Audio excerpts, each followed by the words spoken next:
Repo companies used to be simple. A tow truck, a clipboard, a guy driving around town looking for a particular car or truck. But today, the greed detector throws a flag and tells us who cashes in on all of this and how. The repo industry has turned into something very different. For decades, repossession was slow and manual. A lender would call a tow company, the driver would check a few addresses, maybe they'd find the car, maybe they wouldn't. It wasn't efficient, it wasn't high-tech, and it wasn't instant. Then technology changed everything. Repo companies started using automated license plate readers, ALPR cameras, mounted on trucks, often in the grill, behind the grill, so you can't see them, and they can automatically scan thousands of plates per hour, day or night, on the highway, in the parking lot, in the driveway, on the curb, as they drive by the local and main streets and side streets. Every scan gets uploaded instantly to a database. Every location gets logged. Every pattern gets tracked. And then it gets shared with others logged into the same system. Other towing companies, law enforcement, anyone who pays for the access. So now a repo company doesn't look for your car. The system already knows where it is. Apartment complexes, shopping malls, grocery stores, workplaces, parking garages. If your plate is scanned, the system flags it instantly. And here's the part that feels unbelievable, but it's true.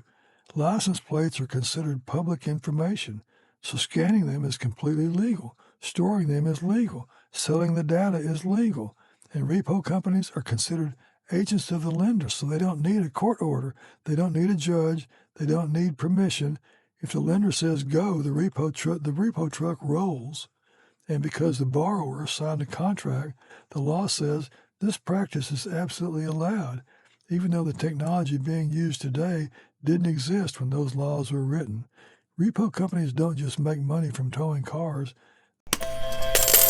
They make money from the tow fee, the storage fee, the daily lot fee, the release fee, the transport fee, the administrative fee, and lenders add on to that for late fees, repo fees, legal fees of their own, and reinstatement fees.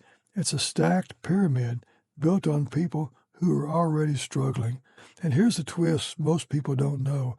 Repo companies even make money when they don't tow anything. How? They sell the plate scan data. Every time their truck drives through a parking lot, they're collecting where your car is, where everybody else's car was, what time, how often, what the movement patterns are. The data gets sold to the lenders and the insurers, the investigators, and certainly the law enforcement. At Greed MRI, we know who cashes in on this, and it's not the car owner. If someone misses a payment, has unpaid tickets, has a suspended registration, is behind on insurance or doesn't even have insurance, the license plate reader flags the car plates automatically. The camera pings, the computer alerts, the tow truck stops, backs up, hooks up, and boom, they're gone with the car. It's not a person making a decision, it's the software. And the borrower never stood a chance. And the human impact? People don't generally fall behind on payments because they're irresponsible. They needed the car or truck for a reason. They fall behind because life happens. A medical bill, a job loss, a family emergency, a rent increase, a broken transmission. And when someone is struggling, losing their car isn't just an inconvenience, it's losing their way to work, the way to childcare, the way to medical appointments, their way to survive. The repo industry knows this. But finding a car or truck that's designated for repossession, that gets their adrenaline going, and the system profits from it. Repo laws were written in a world without surveillance cameras, without databases, without instant alerts, and without automated plate scanning. But the laws never changed. The technology did. And the business model evolved into something the original lawmakers never imagined. The question isn't why repos happen so fast today. The question is why we still allow the 1960s and 1970s legal framework to govern a 2026 surveillance industry. That's why people feel like the system is rigged. Repossession is one of those things people never think about until it happens to them, and when it does, it feels like the entire system is stacked against them. Because here's the truth. When a car gets repossessed, the missed payments are only the beginning. The real money is in the fees. Once the tow truck hooks your car, you can get hit with hundreds of dollars in fees. By the time you add it all up, a person who is already behind on their payments now owes hundreds or even thousands of dollars just to get their own car back. And that's before they even talk to the lender. And the tow companies, their equipment has advanced so much they can hook up a car in seconds. Modern repo trucks can lift a vehicle from the front, from the back, and even sideways. They don't even need to get out of the truck. They don't need to talk to anyone unless they're trying to possibly get the key. They can grab a car or truck silently, even at 3 or 4 a.m. in the morning, and be gone before the owner or their dog even wakes up. But sometimes it isn't silent. Every year we see tragic stories where a repo agent gets confronted and someone ends up getting shot or stabbed. Nobody wins in those moments.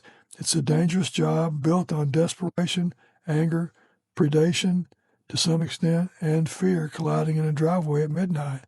And repo companies don't just make money from lenders. Many of them have expanded into private property towing, especially at apartment complexes. And here's how that works.